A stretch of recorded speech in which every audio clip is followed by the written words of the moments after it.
अपने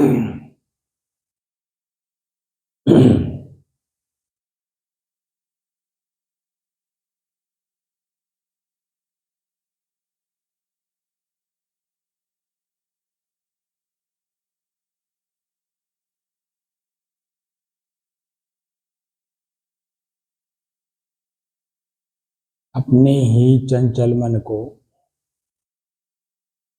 अपने ही बस में करके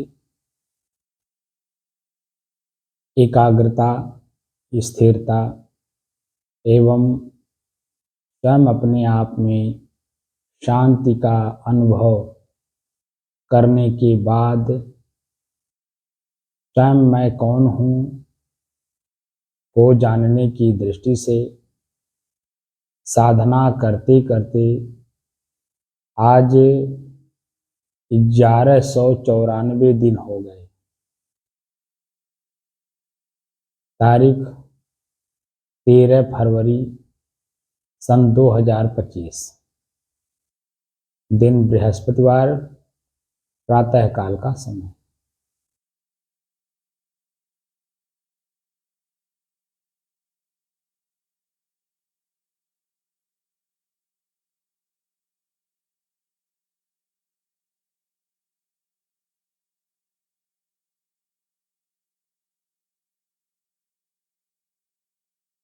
आत्मज्ञान और आत्मबोध के बारे में परसों शाम को मैंने प्रश्न किया था और कल सुबह उसका हमने उत्तर दिया था, क्योंकि साधकों को इस बात की संतुष्टि नहीं होती है कि जब तक वह अपने आप में खुद संतुष्ट ना हो जाए।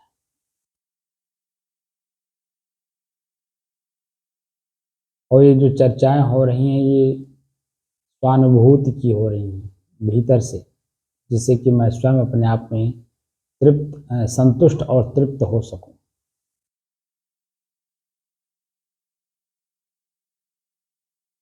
क्योंकि जब तक खुद अपने आप में हम संतुष्ट और तृप्त नहीं हैं, तब तक भीतर से कोई न कोई प्रश्न उठते रहते हैं। प्रश्न उठने का मतलब ही हुआ कि मैं तृप्त नहीं हूं। तृप्त तो अलग बात है, मैं संतुष्ट भी नहीं हूं।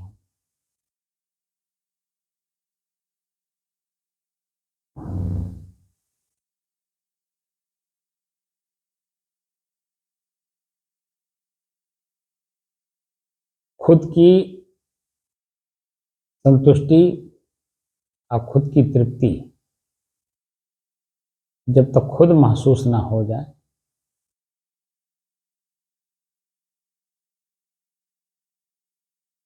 तब तक मन भी, चित्त भी, इंद्रियां भी, शरीर भी उसके प्रति लालायित रहती हैं, खिंचाव पैदा करती हैं, आकर्षित करती हैं।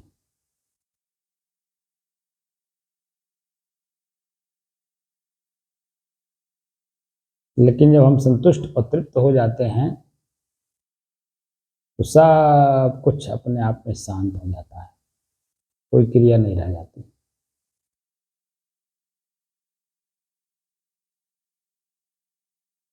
तो आत्मबोध और आत्मज्ञान में कोई अंतर है या नहीं, ये प्रश्न था। आत्मज्ञान, ज्ञान माने जानकारी, जिसको वर्तमान भाषा में अगर कहें इंग्लिश में तो ओनली फॉर थ्योरी। लेकिन बोध पा करके तृप्त हो जाना। ज्ञान माने जानकारी होना, बोध माने तृप्त हो जाना। तो ज्ञान प्राप्त होने पर तृप्ति नहीं होती, तृप्ति होती है उस वस्तु को पाने के बाद। और जानकारी उस वस्तु का किसी ने हमें जानकारी दे दिया कि ऐसा ऐसी होता है। किसी ने कह दिया ये अंगूर खट्टे होते हैं, आपको जानकारी हुई, लेकिन जब आप अंगूर खाए तो अंगूर में खटास था ही नहीं, मिठास था। तो आपको कैसे पता चले कि अंगूर खट्टे हैं? क्योंकि आपने जब खाया तो अंगूर मीठे थे, और जिसने वो बताया वो जब खाया तो अंगूर खट्टे थे। तो समय का अंतराल देखिए, कच्चे और पक्के का स्थिति देखिए, छोटे और बड़े का देखिए, हरा और लाल रंग का देखिए, रंग भी उसका असर डालता है। क्योंकि स्थितियां जैसी होती हैं वैसे ही उसके रंग और मिठास, खटास सब बनते रहते हैं, बनते और बिगड़ते रहते हैं। कच्चा है तो खटास रहेगा ही, पक जाएगा तो मिठास अपने आप ही आएगा। तो कच्चा कितने, यानी अंगूर का जो फल है, फली लगने से लेकर के और पकने के बीच तक खटास में ही रहेगा, लेकिन जब पक जाएगा तो खटास खत्म, मिठास अपने आप में आ जाएगा। तो कितने समय में हुआ, दिन उसको देखिए। आज अंगूर का जो फली है वो लगा, 4 दिन बाद आप गए देखे तो बड़ा हो गया, उसे तोड़ के खाए तो देखिए खटास है। 4 दिन इधर और उसको छोड़, दूसरे को छोड़ दीजिए वहीं पे, और 4 दिन बाद फिर जाइए तो देखेंगे कि खटास में कमी आई है। ऐसे जब आप उसमें एक एक दिन और आगे बढ़ते जाएंगे तो देखेंगे खटास कम होते होते होते वो मिठास में बदल जाएगा, क्योंकि वो पक गया, खटास खत्म हो गई। तो जिसने आपसे कहा वह कच्चे में खाया तो अंगूर खट्टे थे, और जब आप खा रहे हो तो उसके समय कहने से और आपके खाने तक की जो बीच की दूरी है उसमें कितना अंतर आया। तो अंतर आपने देखा तो वो जो खटास था वो खत्म हो गया, मिठास अपने आप में आ गया।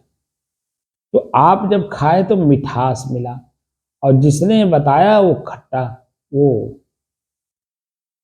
तो दोनों में अंतराल, हर चीज का एनालिसिस किया जाता है, खोज किया जाता है। वही अंगूर एक व्यक्ति कह रहा है खट्टा है, वही जब आप खा रहे हैं तो कह रहे हैं मिठास है, तो खटास का गायब हो गया, खोज का विषय हो गया। तो आत्मबोध अधूरे ज्ञान लोग आत्मज्ञान कहते हैं। आत्मज्ञान प्राप्त कर लेने से चित्त की स्थिरता नहीं आती है, क्योंकि पका नहीं, वो तो कच्चा अधूरा है, यानी दूसरे से प्राप्त किया है, चाहे किसी से सुना हो, चाहे कहीं लिखा पढ़ा हो।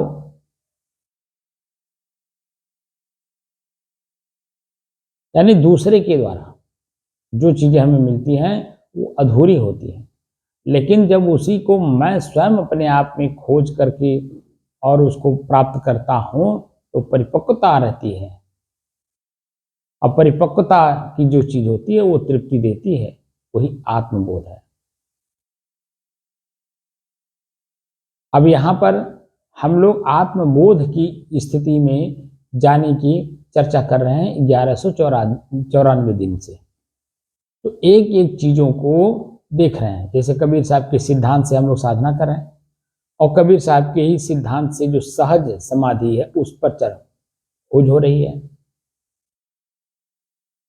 और वो भी स्टेप बाय स्टेप। तो सबसे पहले हमने क्या देखा, अपने श्वास को। तो श्वास को देखने में और मन को श्वास पर स्थिर करने में कितने दिन लग गए, 1.5 साल। सुबह शाम के अभ्यास से 1.5 साल लग गए।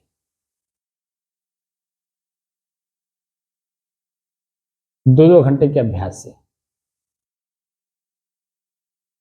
कि मन इतना चंचल हो चुका है कि अपने ही श्वास को अपने से अलग होकर के देखने के लिए वो तत्पर ही नहीं रहता है।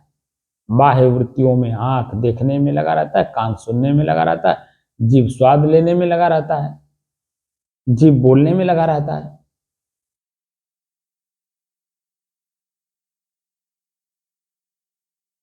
पैर चलने में, हाथ कुछ करने में, लिंग अपना विषय खोजता रहता है। और इनके अलावा मन चंचल है, चित्त चंचल है, बुद्धि चंचल है, और क्रियाएं तो चंचल है ही है।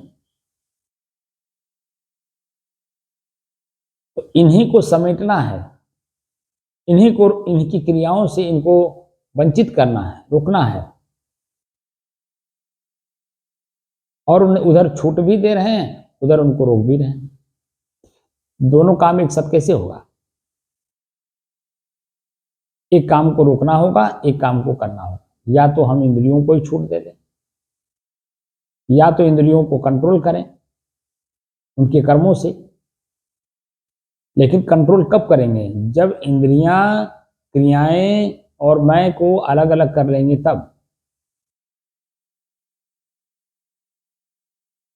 तभी आपसे कंट्रोल होगा। आप वही बन गए हो तो कंट्रोल कैसे होगा, जो कि वो आप हो नहीं। और ये कितने समय से हो रहा है कुछ पता नहीं है। पीछे कितने जन्म हम लोगों ने ले लेकर के आंख को देखने में लगाया, कान को सुनने में लगाया। उनके जो अभ्यस्त हृदय में बैठे हुए संस्कार हैं, सम सहकार, सम माने बराबर, स माने वह, कार्य माने कृति। इंद्रियों के द्वारा जो कृति हुई है पहले से, वो समान दृष्टि से भीतर पड़ी भरी पड़ी है। और आज भी हम लगातार देखे ही जा रहे हैं, सुने ही जा रहे हैं, बोले ही जा रहे हैं, किए ही जा रहे हैं, चलते ही जा रहे हैं।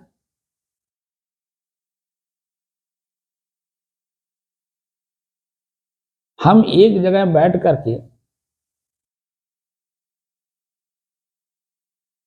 इनकी क्रियाओं को रोकने में सक्षम नहीं हो पा रहे हैं,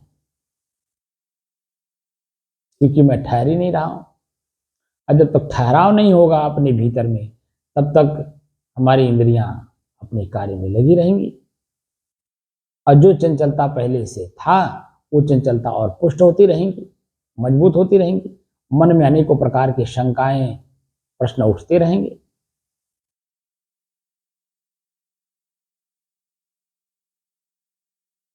इसलिए कोई भी कार्य करिए, जब तक उस कार्य को उसी के सिस्टम में नहीं करेंगे, उसी के नियम में नहीं करेंगे, तब तक आपका जो कार्य है वो कार्य सफल नहीं माना जाता।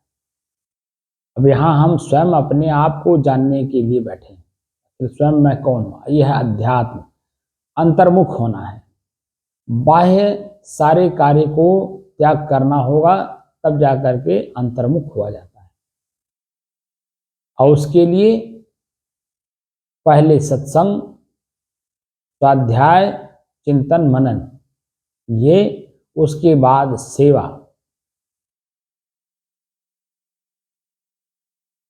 सेवा से आपकी इंद्रियां धीरे धीरे कंट्रोल में आती हैं, यानी बस में होती हैं।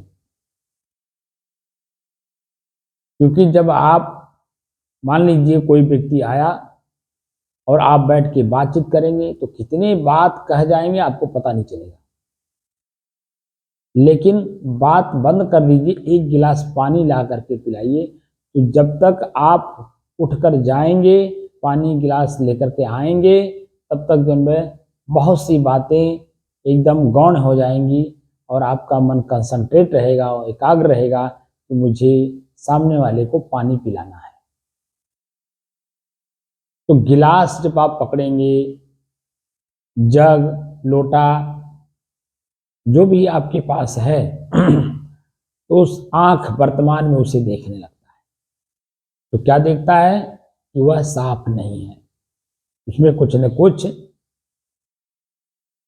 मैल लगे हुए हैं।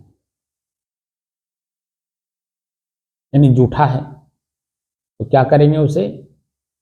आप मांजेंगे, धोएंगे, साफ सुथरा करेंगे, यही आंख देखेगा और कहेगा कि अब बिल्कुल साफ हो गया।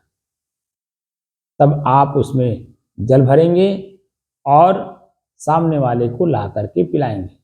तो जब से उठे और पानी लेने के लिए गए, बर्तन को साफ किए, पानी को स्वच्छ किए, लेकर के आए, इतने देर की जो समय है वह समय जो है आपका सेवा में लगा। वहाँ आपको ज्ञान हुआ और खुद में अपने आप में तृप्त हैं कि सामने वाले प्यासे थे, मैंने उन्हें जल पिलाया, तृप्त किया उन्हें। फिर आगे की चर्चा जो होती है वह चर्चा सार्थक होती है। आप कहाँ से आए हैं, कैसे आए हैं, किससे मिलना है, क्या काम है, कैसे आना हुआ, इतनी दोपहरी में, ठंडी में, बरसात में, कोई भी परिस्थितियां हो, उन सबको देखते हुए तो सार्थक चर्चा होती है। तब क्या होता है, उनके अंदर में जो चाहनाएं हैं, जो चाहनाएं लेकर के आपके पास आए हैं, वह चाहना आपके पास अगर है तो उसे पूर्ति करते हैं और दोनों में आपसी संबंध बने रहते हैं, प्रेम प्रगाढ़ होता है, मन में अनेकों प्रकार की जो बुराइयां आनी होती हैं वो नहीं आती हैं, बल्कि मन अच्छाइयों को देखने लगता है और मन प्रसन्न होता है, आनंदित होता है, प्रफुल्लित होता है और अपने कार्य में फिर जाकर के कार्य को करने लगता है और आपके प्रति एक आदर का भाव हमेशा के लिए लेकर के व्यक्ति कार्य करता है। तो सेवा में लगने से आपके मन के अंदर में जो तमाम प्रकार की बुराइयां हैं वो दूर होने लगती है। लेकिन जब आप बैठ के चर्चा करने लगेंगे तो चर्चा सार्थक तो 2 शब्द में होता है और वहां चर्चा हजारों के शब्द में हो रही है। तो आप बता दीजिए 2 शब्द के अलावा जितना शब्द आप बोलेंगे वो मन का भ्रम ही रहेगा, क्योंकि मन कभी अपने आप को छोटा नहीं बनने देता है। और क्या क्या वो क्रियाएं करता है ये तो शायद आप खुद भी अपने मन को जब पढ़ेंगे तो मालूम हो जाता है कि हमारा ही मन हमारे साथ कैसे कैसे चिंतन मनन व्यवहार करता और कराता है।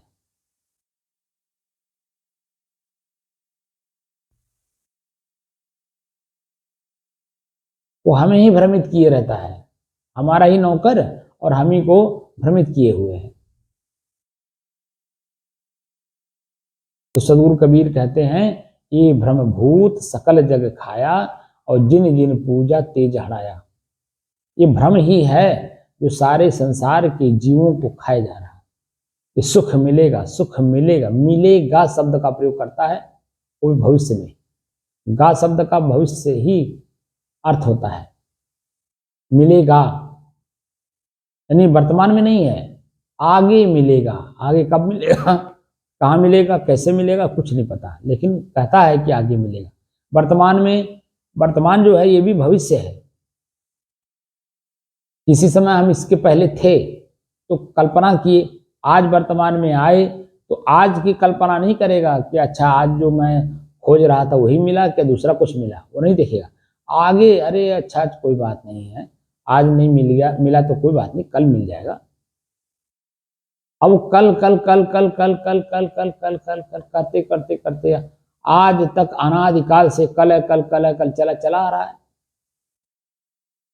और अभी तक ले हमको कहीं वर्तमान मन ने दिखाया नहीं कि तृप्त हो गए, अब आगे कल नहीं है। लेकिन ये मन की गति हमें भ्रमित करती रहती है। और कैसे भ्रमित करती है कि जब आप अपने आप को पूर्ण रूप से स्थिर कर ले जाएंगे और अपनी स्थिरता में एकदम बिल्कुल स्थित हो जाएंगे, तब आपकी मन चित्त बुद्धि इंद्रियां शरीर के ये कण है, आपको कहाँ कहाँ कैसे कैसे किस रूप में परिवर्तित करती हैं, ये सब पूरी बातें आपको खुद अनुभव होने लगेगा।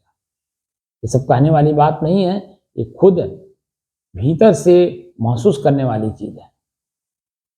मैं शब्दों से कैसे कितना आपसे बताऊं, क्योंकि कहीं जो बोला जाता है वो सामने, क्योंकि मैं अपना देख करके बोल रहा हूं और सामने वाला अपने आप को देख नहीं रहा है, इसीलिए वो उसके लिए झूठा हो जाता है।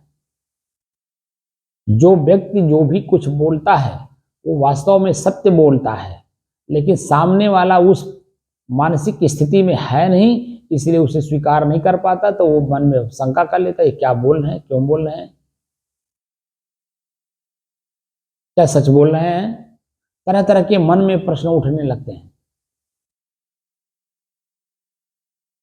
और इसके पहले की जो मिलना जुलना बातचीत हुआ है, उसमें फिर मन जा करके उद्वेलित होने लगता है। ये व्यक्ति तो ठीक नहीं है, बात तो बहुत सीधा सीधा बोला, लेकिन ये बड़ा धूर्त है, बेईमान है, ठग है, ऐसा है वैसा है, खूब बोलेगा आपका भीतर ही मन।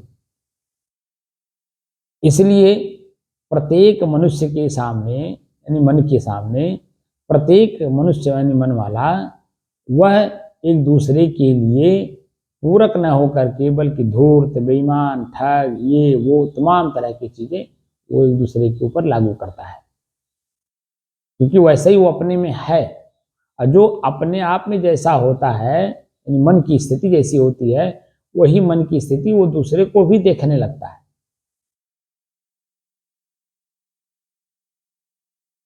जैसे युधिष्ठिर और दुर्योधन की चर्चा हुई। गुरु ने कहा कि जाओ आदमी, गुरु द्रोणाचार्य जी ने कहा कि आदमी पकड़ के ले आओ।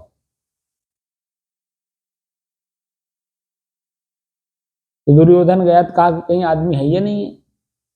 लौट के आया तो कहा कि वो ऐसा है, वो वैसा है, वो ऐसा है, वो ऐसा है, उसको कहीं आदमी ही नहीं दिखा। वहीं युधिष्ठिर गए तो कह रहे हैं महाराज कहीं, तो सभी लोग आदमी हैं, अपने अपने काम में लगे हुए हैं, किसको हम पकड़ के जाएं।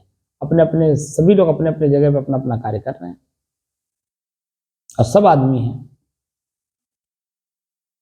जब सब हैं तो मैं पकड़ के किसको लाऊं।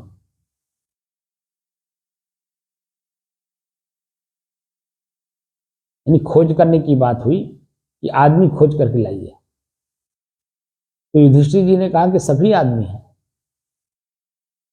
अपना अपना कार्य कर रहे हैं। और वही दुर्योधन कह रहा है कि कहीं आदमी है या नहीं है। तो दोनों की मन स्थिति जैसी होती है, हम वैसे ही दूसरे को भी देखने लगते हैं। तो हमारे मन की स्थिति एकदम बिल्कुल स्वच्छ और निर्मल है, तो मेरे लिए सभी लोग मनुष्य हैं, सभी लोग अपना अपना कार्य कर रहे हैं। लेकिन मेरा ही मन दूषित है, और जिस तरह से दूषित है उसी तरह से मैं आपको भी देखूंगा, सामने वाले को भी देखूंगा।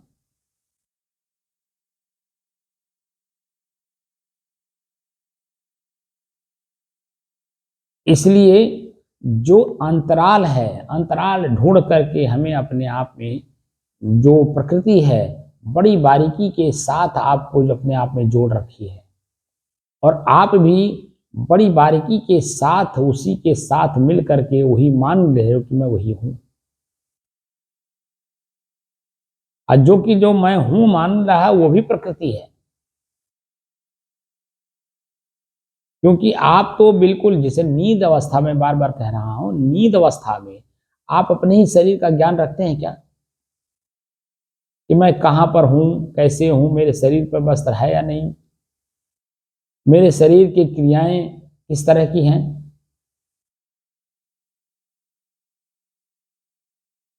कुछ पता आपको चलता है।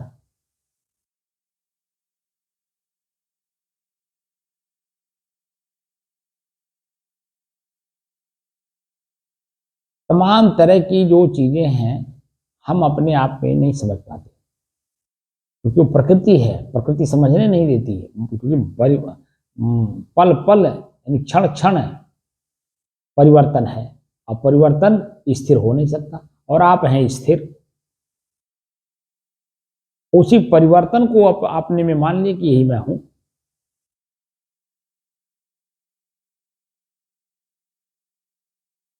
जो कि आप, एक मोटे मोटे बात आपको बताता हूं, कि आप अपने ही शरीर को ले लीजिए, 5 साल से लेकर के, जब आपकी शरीर की स्थिति 5 साल की हो, वहां से लेकर के, यानी ख्याल जब तक का आ रहा हो, और वर्तमान में अपने बचपना का जहां से ख्याल हो आपको, वहां से लेकर के और अब तक अपने शरीर को आप देखिए कि आपके शरीर की कितनी बार परिवर्तन हुआ। अगर फोटो रखे हों तो आप सीरियल से फोटो रखिए और अपने आप को पढ़िए वर्तमान में, क्या मैं यही हूँ, क्या मैं यही हूँ, क्या मैं यही हूँ। आपके शरीर का परिवर्तन हुआ, आपके शरीर के इंद्रियों का क्रियाएं बदली, मन स्थिति बदली, चित्त बदला, बुद्धि बदली, सब कुछ बदल गया। लेकिन क्या आप अपने आप में खुद बदल गए? प्रश्न तो यही है। आप तो वही हो। तो मोटे मोटे चीजों में जब हम देख रहे हैं कि मैं खुद भी अपने आप में स्थिर हूं और वही हूं, ये तो प्रकृति में बदलाव हो रहा है। तो मेरा शरीर प्रकृति, मेरे शरीर की इंद्रियां प्रकृति, शरीर की इंद्रियों की क्रियाएं प्रकृति, मन प्रकृति, चित्त प्रकृति, बुद्धि प्रकृति, क्रिया प्रकृति, अहंकार इसको बोलते हैं। सब कुछ तो प्रकृति ही है। तो आखिर मैं इसी में होते हुए हूं कौन?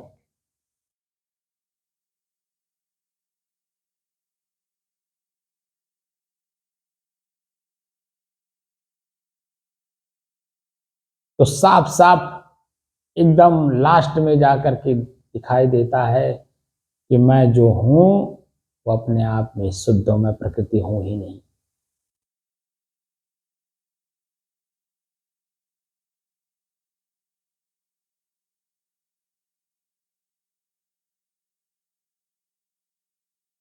वहां जाने के बाद हमारी चेतना भी नहीं रहती। जैसे नींद में आप जब चले जाते हैं, स्वप्न अवस्था तक आपको चेतना रहती है। मच्छर काट लिया कि चींटी काट ली, कि कोई व्यक्ति चिमोटी काट रहा है, या आपके शरीर के ऊपरी हिस्से पर अंगुलियों से स्पर्श कर रहा है, ये सब आपको स्वप्नावस्था तक पता चलता है। लेकिन जब आपकी निद्रावस्था आ जाती है, आप इसी शरीर में होते हुए भी शरीर में नहीं हो, ऐसी अवस्था जब आ जाती है, तो आपके शरीर के ऊपरी हिस्से पर क्या क्या क्रियाएं हो रही हैं आपको खुद नहीं पता। वही अवस्था जागृत अवस्था में साधना के बल पर हमें प्राप्त करना है। और साधना का मतलब मैंने बता दिया था कि सबको अपने बस में करना। आंख, नाक, कान, जीभ, लिंग, शरीर, सबको, भूख, प्यास, मान, अपमान, निंदा, स्तुति, ठंडी, गर्मी, सबको अपने बस में करना है। क्योंकि सब प्रकृति है। मैं प्रकृति का जानने वाला, भोग करने वाला, प्रकृति से अलग, शुद्ध, शांत, स्थिर और एक रस हूं। मेरे में कहीं किसी प्रकार का कोई परिवर्तन नहीं।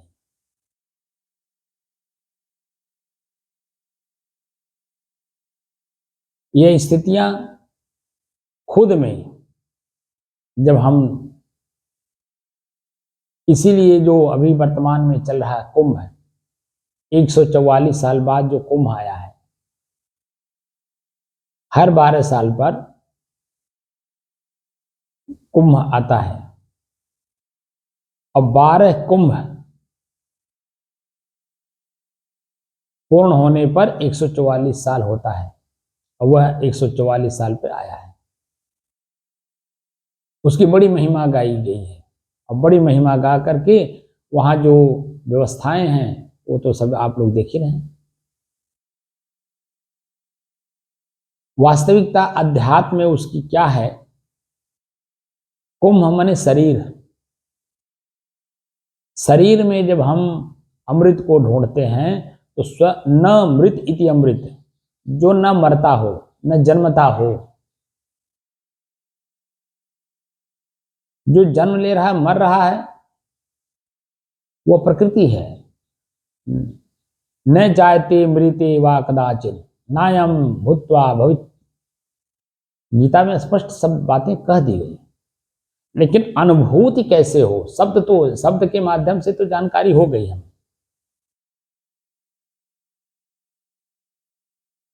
लेकिन वो अनुभूति कैसे हो, वहां तक हम पहुंचे कैसे, वही हम हो कैसे जाएं। तो जो साधना के बल पर अपनी स्थिति को बदला होगा, अपनी स्थिति में स्थित होगा, स्थिति को बदलना मतलब प्रकृति को, तो प्रकृति बदलाव में तो क्षण क्षण बदल रही है, लेकिन उस बदलाव में भी मैं स्वयं अपने आप को ना बदलूं, अपनी स्थिरता में स्थिर रहूं, तब समझिए कि मैं बदल रहा हूं। क्योंकि मैं पहले साधना के पहले बहुत चंचल था। यही आंखें जिस चीज को देखती थी पाने की ललक बढ़ा देती थी, यही कान जो सुनता था तो उसकी प्रतिक्रिया देने का मन करता था। अब आंख कुछ भी देखे हम किसी तरफ न दौड़ते हैं, यही कान कितने भी अच्छे या बुरे शब्द को सुन ले, किसी भी प्रकार की प्रतिक्रिया देने की इच्छा नहीं होती है, क्योंकि मैं अपने आप में बिल्कुल एकदम स्थित हो गया। कान, आंख, जीभ, लिंग सबको अपने बस में किया। ठंडी, गर्मी, भूख, प्यास, मान, अपमान सब कुछ को सहन करने की क्षमता अपने में बढ़ा लिया और अपनी स्थिरता में स्थित हूं।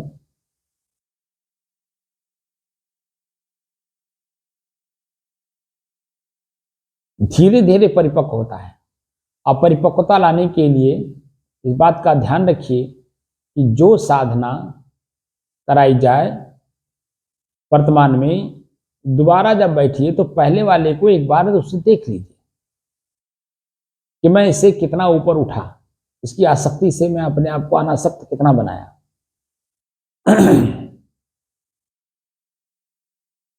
जैसे हमने शुरुआती दौर में बताया था, अपने ही श्वास को अपने से अलग होकर के देखिए।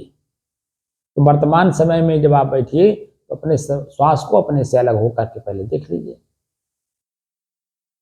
तो और आगे मैंने क्या बताया था, श्वास में क्या क्या मिला है, ठंड, गर्म, शीतल, सुगंध, दुर्गंध, सामान्य, उसको भी देख लीजिए। फिर मैंने और क्या बताया था, नाक के ऊपरी हिस्से पर, नाक के निचले हिस्से पर और ओठ के ऊपरी हिस्से पर, यानी ये जो मोछ का एरिया है, यहां पर आपको क्या दिखाई दे रहा है, क्योंकि देखने की बात हो रही है ना, श्वास को देखने की बात हो रही। तो श्वास के अलावा भी जो श्वास लेते समय जो साधन है, उन साधनों का भी तो हमें ध्यान देना होगा कि साधन हमारा सही है कि नहीं। तो नाक के निचले हिस्से पर, ओठ के ऊपर हिस्से पर, यानी मोछ के एरिया में जब हम श्वास को देखते हैं तो श्वास लेते समय वही हवा हमारे इसी ओठ को यानी मोछ के एरिया को स्पर्श करता हुआ अंदर जाता है। तो जब स्पर्श करके अंदर जाता तो यहाँ भी अनुभव हमें कराता है ठंड का, गर्म का, शीतल का, खुजली, खिंचाव, गीलापन, सूखापन, ये सब हमें यहाँ अनुभव कराता है। तो हम नाक के बाहरी हिस्से पर ये सब चीजों को देख रहे हैं। जब नाक के बाहरी हिस्से पर देखने का अभ्यास पूर्ण हो जाए और वो जैसे भी मैं अपने श्वास को देखना शुरू करूं और यहाँ की सारी स्थितियां एकदम स्पष्ट हो जाए, उसके बाद हमें नाक के भीतरी हिस्से पर भी देखना है। तो नाक के भीतरी हिस्से का मतलब यहाँ, इसको जो आप लोग क्या बोलते हैं, इसको इंगला पिंगला सुषुम्ना, सुषुम्ना की स्थिति जहाँ पे यहाँ आती है, बीच की, मध्य की, वो पूरा यहाँ नीचे से लेकर के भीतर भीतर हमें अनुभव करना होता है। फिर उसके बाद यहाँ से लेकर के फिर हमें गले तक आना होता है कि भीतरी हिस्से पर हमारे श्वास नलिका में क्या क्या हमें अनुभव हो रहा है। तो गले पे आकर, भीतर तो कुछ नहीं पता चलता, लेकिन गले पे आकर के पता चलता है। और गले पे जब आके पता चलता है तो वहां भी महसूस कराता है हमें, गर्म है कि ठंडा है कि शीतल है, सुगंध है कि दुर्गंध है कि सामान्य है। वो यहां से लेकर के और गले तक पूरा प्रक्रिया हमें देखना होता है। तो स्टेप बाय स्टेप जब चलेंगे तो पूरा पता चलता है। और वही श्वास जब गले से लेकर के आपके नाभि तक जाता है और नाभि से पुनः जब बाहर आता है तो वहां भी हमें अनुभव कराता है। लेकिन इतनी सूक्ष्म स्थिति को जानने के लिए हमारा मन स्थिर नहीं है, वो इतना चंचल है कि वो तो यही नहीं देख पाता है तो भीतर कैसे देख पाएगा। इसीलिए धीरे धीरे धीरे धीरे धीरे हर चीज दिखाया जाता है ताकि उसमें स्थिरता बने। और वो स्थिरता जब तक आपके देखने में ना आ जाए, जानने में ना आ जाए, समझने में ना आ जाए, पकड़ने में ना आ जाए, या वही हो जाने में स्थिति ना आ जाए, तब तक आपको लगातार उसका उसी एक कार्य को करते रहना चाहिए। तो श्वास हो गया, श्वास में सुगंध दुर्गंध हो गया, सामान्य हो गया, ठंड गर्म हो गया, शीतलता हो गई, नाक के निचले हिस्से पर, ओठ के ऊपरी हिस्से पर यानी मोछ के एरिया पर खुजली, खिंचाव, तनाव, गीलापन, सूखापन, ठंडा गरम शीतल, कुछ भी जो भी महसूस होता हो उसको एक बार मन देख लीजिए। फिर भीतर जाइए, भीतर से भीतर जाइए, भीतर से और भीतर जाइए, भीतर से नाभि तक जाइए, नाभि से फिर पुनः वो वापस आइए। तो मैं देखने का काम कर रहा हूँ पूरा, अपने ही शरीर के हर क्रियाओं को देखने का अभ्यास कर रहा हूँ। तो जब ये पूरा हो जाए फिर उसके बाद ये तो हो गया नाक का, जो हमारा जीवन है, प्राण है, प्राणवायु है। प्राणवायु कोई साधने की बात हमारे ऋषि महर्षि संत महात्मा कह रहे हैं। अब प्राणवायु को जब हमने साध लिया फिर उसके बाद इंद्रियों में आई, जैसे आंख का विषय रूप। तो रूप को जब आप देखते हैं तो रूप कैसा, सामने का जो दृश्य वो रूप है आंख के लिए, वो दृश्य में क्या है, आकर्षण है, आपकी अपने तरफ खींच रहा है, या उसमें विकर्षण है, यानी आपको घृणा पैदा कर रहा है, दुख पैदा कर रहा है, पीड़ा पैदा कर रहा है, क्या पैदा कर रहा है, आनंद दे रहा है, सुख दे रहा है। तो ये आंख आपको अलग महसूस होते हुए भी ये सब चीजें आपको अनुभव कराएगा। उसके बाद आपकी आंख में ही लगातार देखने से चुभन होता है, गड़न होता है, दर्द होता है, तमाम तरह की जो चीजें हैं वो सब स्पष्ट मालूम होने लगते हैं। तो क्यों चुभन हो रहा है, गड़न क्यों हो रही है, दर्द क्यों हो रहा है, वो हमें पता चलता है। फिर उसका हम सॉल्यूशन निकालते हैं, यानी थोड़ी देर के लिए आंख को बंद करते हैं। तो पता चलता है कि जो आंख की पुतली है उसके पीछे जो बारीक बारीक बाल की तरह नसें हैं, उसमें लगातार देखने से जो खून है वो जल जाता है, नस सूख जाती है, इसीलिए वो चुभन होता है और वही गड़ता है।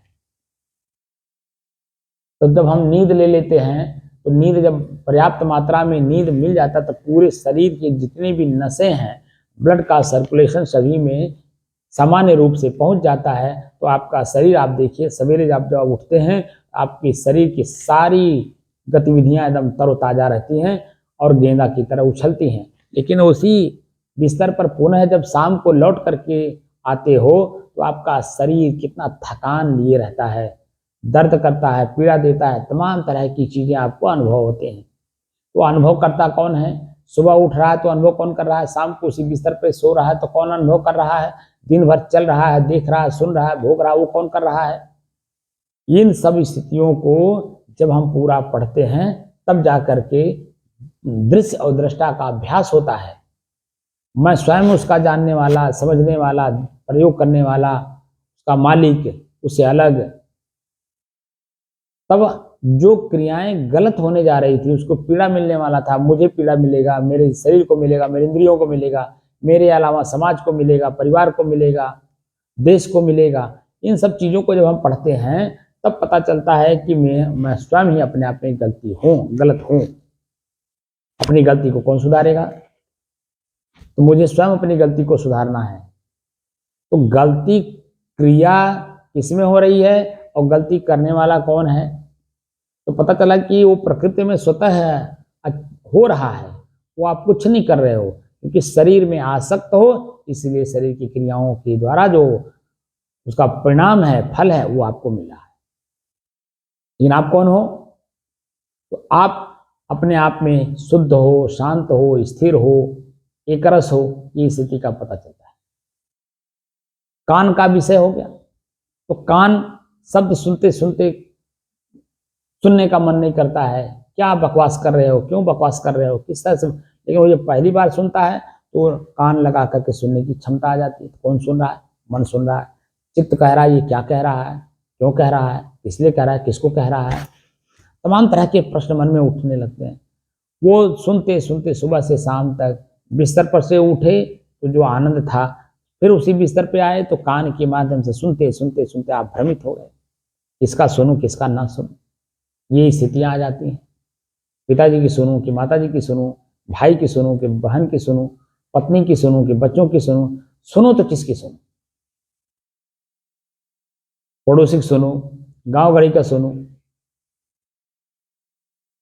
नात बात का सुनूं कि मित्रों का सुनूं, रिश्तेदारों का सुनूं, किसकी सुनूं? तब अंत में चलता है यार किसी की ना सुनो, भीतर की अपने आवाज को सुनो। वो सब क्या चाहता है? किसी के ना सुने, शांति चाहता है, स्थिर रहना चाहता है, कुछ सुनना नहीं चाहता है।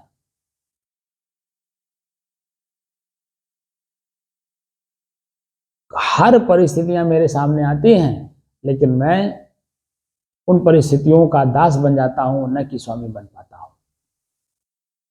संत महात्मा हमें अपने ही स्थिति परिस्थिति से बदलने, जो स्थितियां बदलती हैं वो प्रकृति में बदलती हैं, मेरी खुद की स्थिति बदलती नहीं है, ये ज्ञान देते हैं।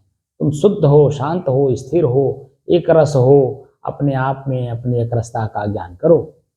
ये प्रकृति है, प्रकृति में परिवर्तन है, अब परिवर्तन से अपने आप को मुक्त करो। ऐसे जीव है, स्वाद लेते लेते जब आपको भूख लगा रहता है तो वही भोजन बड़ा स्वादिष्ट लगता है, भूख खत्म हो जाती है, वही स्वादिष्ट भोजन भी आपको कड़वासन लगने लगता है, क्योंकि पेट भर गया। यही जीभ बोलते बोलते थक जाती है, मन सोचता है क्या बोलूं इसके साथ, कितना बोलूं, तब प्रश्न करने लगता है कि इसके साथ ज्यादा नहीं बोलना चाहिए, ज्यादा बोलने से अपने हल्कापन लगेगा। मन की स्थिति देखिए कैसे बदलता रहता है। लिंग जो क्रिया करती है विषय भोग भोगने के लिए, शुरुआती दौर में उसको बड़ा अच्छा लगता है, लेकिन वही जब ज़्यादा होने लगता है, सुजा की बीमारी होने लगती है, खून निकलने लगता है, वीर्य निकल जाता है, वीर्य निकल जाने से आपका शरीर अस्वस्थ हो जाता है, और जब खून निकलने लगता है तो रोग हो जाता है। तमाम तरह की चीज़ें हम ही देखते हैं, हमारी इंद्रियों के द्वारा जो क्रियाएं हो रही हैं, प्रथम बार कैसा लग रहा है, बीच में कैसे लग रहा है, अंत में कैसे लग रहा है, अंत से भी अंत में क्या लग रहा है, तो फिर हम अपने आप को उससे बचाने लगते हैं। तरह तरह की चीजें हम सब कुछ देखते हैं, लेकिन हमें अपनी स्थिरता का बोध नहीं है। तो इसीलिए संत महात्माओं का, स्थितिवान संतों का सत्संग करना चाहिए, स्वाध्याय करना चाहिए, चिंतन करना चाहिए, साधना करना चाहिए। और ध्यान का मतलब अपने लक्ष्य के प्रति एकाग्रचित होकर के चलने के लिए प्रेरित होना चाहिए। क्रियाएं हमारी वही हों जो मेरा लक्ष्य हो, और मानव जीवन का लक्ष्य है मोक्ष प्राप्त करना। मोह का नाश कैसे हो? क्योंकि मैं मोह करके ही आसक्त हुआ हूं, और आसक्त होने के कारण ही मैं दुखी हूं, पीड़ित हूं, परेशान हूं। यानी जो कुछ भी स्थिति परिस्थिति हमारी बदल रही है, शरीर में आसक्त होने की वजह से। शरीर में आसक्त होने से शरीर की इंद्रियां हमें अपने आप में लपेट, अपने आप के लपेट में ले रखी हैं। आंख देखने में, कान सुनने में, जीभ बोलने में, जीभ स्वाद लेने में, चमड़ी जो है स्पर्श विषय में। तो इस तरह से हम एकदम बिल्कुल परेशान हैं। इसीलिए सदगुरु कबीर जब इसको पढ़े तो कह रहे हैं, संतों घर में झगड़ा भारी। हमारा शरीर ही एक घर है, इसी में झगड़ा हो रहा है, अनेकों प्रकार की झगड़े हैं। रात दिवस से मिली उठी उठी लागे, पांच ढोंटा एक नारी, न्यारो न्यारो भोजन चाहे पांचों अधिक सवादी। कितना झगड़ा हो रहा है अंदर में, और वो जो भीतर का झगड़ा सुलझा ले, मानव जीवन से जाने की वही सफल किया। तो बिना साधे यानी अपने बस में किए इनका झगड़ा खत्म नहीं होगा, और उसके लिए सबसे पहले आपको अपने आप में सक्षम होना पड़ेगा। क्योंकि झगड़ा छुड़ाते समय हर प्रकार की शक्तियों की जरूरत पड़ती है। तो शरीर की शक्ति, शक्तिवान होने से आप अपने शरीर की इंद्रियों से अपने आप को मुक्त कर पाएंगे। मूल रूप से मुझे दो चीजों को जानना है, प्रकृति और पुरुष को। प्रकृति माने शरीर, और पुरुष मतलब शरीर को चलाने वाला, इसका ड्राइवर, मालिक। वो कौन है? वही तो मैं स्वयं हूं। लेकिन मैं स्वयं हूं ऐसा पता नहीं चलता है। ये शरीर ही मैं हूं ये पता चलता है, ये शरीर की इंद्रियां ही जो मांग रही हैं यही सत्य है। लेकिन जब उनकी परिणाम सामने आने लगता है तो पता चलता है यार कि मैंने क्या कर दिया।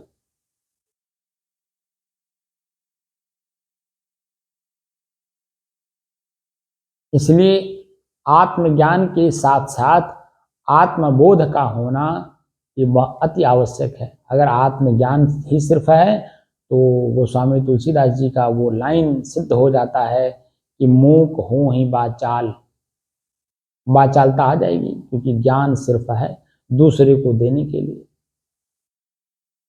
लेकिन जब आत्मबोध होता है तो भगवान कृष्ण की वाक्य सिद्ध होते हैं, यस्त्वात्मरतिरे उस्यादात्म तत्तश्च मानवः, अपने आप में वह मनुष्य तृप्त हो जाता है आत्मबोध प्राप्त करने से। आत्मज्ञानी व्यक्ति और ज्यादा चंचल हो जाता है। उसके अंदर में तो ये रहता है कि इनको भी ज्ञान दे दें, इनको भी ज्ञान दे दें, इनको भी ज्ञान दे दें, और ज्ञान कोई लेता नहीं, क्योंकि वो उसका अपना विषय, वो अपने लक्ष्य पे काम कर रहा है। नाविक को आप ज्ञान देंगे, नाविक को क्या पता है आपके ज्ञान का? उसको तो उसके अपने विषय का चाहिए। उसके अपने बच्चे हैं, भरण पोषण करना है, नाव चलाना है, नाव में पानी ना घुसने पाए उसको देखना है, नदी में पानी कितना है, थाह कहाँ है, उसके बारे में वो जानेगा कि आपके आत्मज्ञान को जानेगा। खेती करने वाला खेती करेगा कि जन्म आपके आत्मज्ञान लेगा। यानी हर एक जगह आत्मज्ञानी व्यक्ति आत्मज्ञान देने लगता है और उसको लेने वाले को चाहिए ही नहीं। तो आप परेशान होते हैं, सब अज्ञानी हैं, ये तो जानते ही नहीं, ये नहीं वो। मैं ज्ञानियों को सुनता हूँ जब कहते हैं सब अज्ञानी हैं। अभी हमारे गुरु भाई हैं तो एक प्रकरण में उन्होंने कहा कि वो एरिया के सभी लोग अज्ञानी हैं, अब मुझे वहां रह करके ज्ञान देना होगा। मैं कहा सरकार आकर के ज्ञान दे दीजिए, बड़ा कृपा होगी। कहे कि आपको भी रहना होगा। मैं कहा नहीं, मैं तो श्रोता बन के रहूंगा, क्योंकि मैं भी तो आपके सामने अज्ञानी ही हूँ, क्योंकि मैं छोटा हूँ। मैं श्रोता बन के बैठ के सुनूंगा, आप ज्ञान दीजिएगा।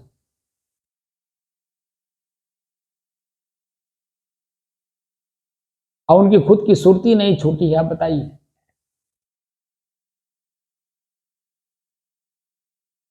सन 88 में वो साधु बने, मेरे से 2 साल पहले। और घर परिवार में रहते रहते उस समय में उनकी उम्र 18-19 साल की, 17-18 साल की थी, और पान की दुकान किए हुए थे। तो उस समय में उन्होंने सुरती खाना सीख लिया। 87-88 की बात है, और वह सुरती आज तक ले नहीं छूटी। आप बता दीजिए, साधु होने के बाद भी। और जो कि ऐसे गुरु के शिष्य हैं जहां स्वरूप स्थित के बारे में जानकारी दी जाती है। तो स्व में स्थित होने के लिए सब कुछ को परित्याग करना होता है। यहां तक कि जीव का जो स्वाद हम लोग लेते हैं, वो स्वाद भी लेकर के भोजन करने के लिए वहां वर्जित किया जाता है। इस जीव का स्वाद भी नहीं लेना है। जीव को तो ऐसा चीज दीजिए जहां छटपटाए, परेशान हो, दुखी हो।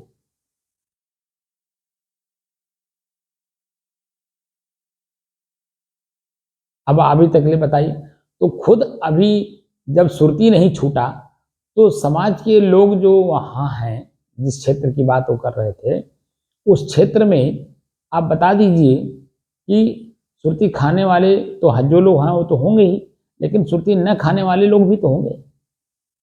तो क्या वो आपके पास बैठेंगे?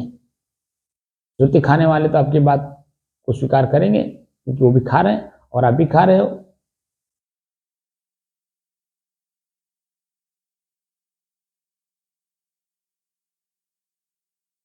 दोनों में कितना अंतर है?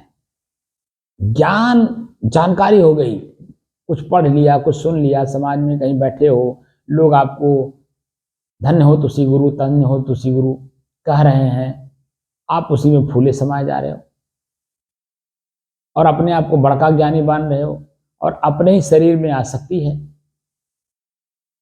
जीव जो सुरती खाते हो, ओंठ पे रखते हो, तो यही से तो जो आपकी मांसपेशियां आपको परेशान करती हैं।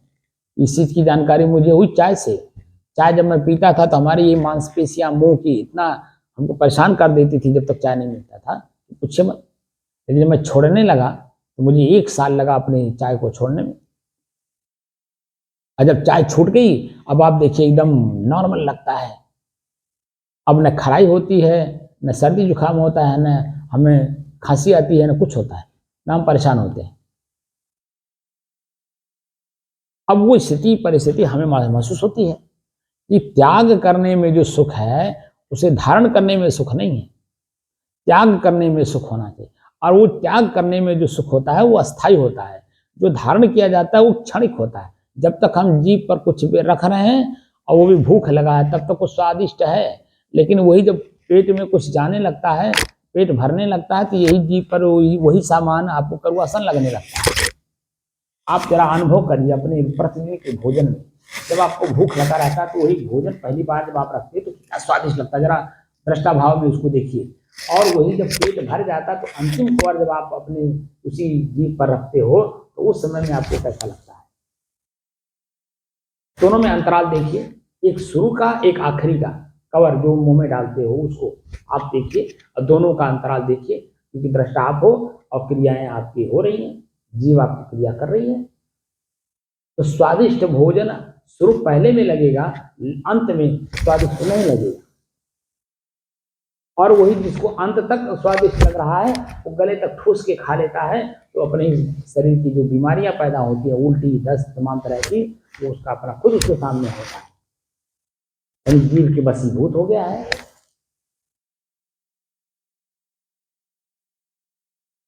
ऐसे से आसक्ति वालों को देखा जाता है, और सब कुछ अपने शरीर के सामने हो रहा है और मैं देख रहा हूं, लेकिन फिर भी इस जीव की वशीभूत है। क्रियाएं, हमारी क्रियाएं खुद हमें बताती हैं,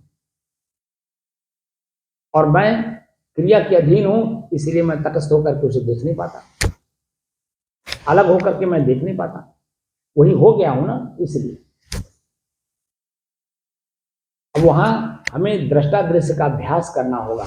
ये दृश्य है, जीव, जीव का स्वाद दृश्य है, मैं जीव को चला रहा हूं, मैं ही बोल रहा हूं, मेरा ही कान नहीं सुन रहा है।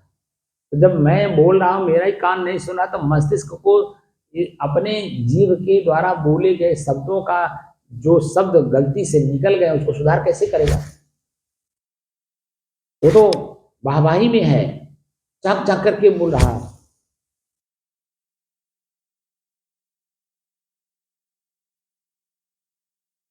लेकिन अपनी जबान में, इसे सदगुरु कबीर कहते हैं, साधु भया तो क्या भया, बोले ना ही विचार, और हतय पराई आत्मा जीव बांध तलवार। आप शब्दों का जो जीव के द्वारा निकलता है अपशब्द, वह अपशब्द तलवार है, सामने वाले को जाकर के कितना कष्ट देता है, कितना पीड़ा देता है, आपको नहीं पता। जब कोई अपशब्द आपको देता है, आपका कान सुनता है, तो आपको कितना कष्ट होता है। वही समझिए कि जो कष्ट मुझे हो रहा है, मेरे ही द्वारा, मेरे जीव के द्वारा निकले हुए शब्द सामने वाले को भी कष्ट देंगे। इसीलिए जब इसका आत्मविश्लेषण हुआ तो हमारे ऋषियों ने कहा, प्रियम बुरियात, सत्यम बुरियात, प्रियम बुरियात। सत्य बोलिए लेकिन प्रिय बोलिए। हर प्रकार से हमारे ऋषि खोज करके हर प्रकार का सॉल्यूशन दे रखे हैं, उत्तर दे रखे हैं, लेकिन मैं मूढ़ आदमी उसको समझ नहीं पाता। तो अपनी मूढ़ता को हमें खत्म करना है, और खत्म करके अपने ही आत्मबोध में स्थित रहना है। हमारा आत्मबोध हमारे अपने आप में स्थिरता है, हमारे शरीर की चंचलता नहीं, शरीर की इंद्रियों की क्रियाएं नहीं, उनके परिणाम नहीं, उनके फल नहीं, बल्कि मेरा फल खुद अपने आप पे शांत रहना है। और शरीर को, शरीर की इंद्रियों को, उनकी क्रियाओं को अपने बस में रखना है। यही साधना का अंतिम फल है कि मैं और मेरे अंदर मुझे पूर्ण रूप से ज्ञान करा सकें कि शरीर मेरा है, शरीर की क्रिया मेरी है, शरीर की क्रियाएं मेरी हैं, मैं का उपभोक्ता इनसे अलग, शुद्ध, शांत, स्थिर और एक